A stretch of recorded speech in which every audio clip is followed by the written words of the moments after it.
तो अपना राजा जी के दिलवा काहे तोड़ लुए।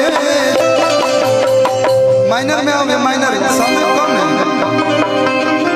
साहबाद के सारे आर्टिस्ट आ गए यहाँ पे, मैं भी साहबाद से हूँ।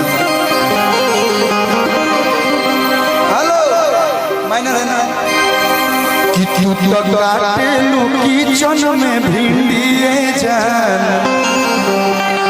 उपसारी के काला काला बिंदिए जान। कौन जिला भैया? छपरा ना, छपरा जिला के होई रंगीला।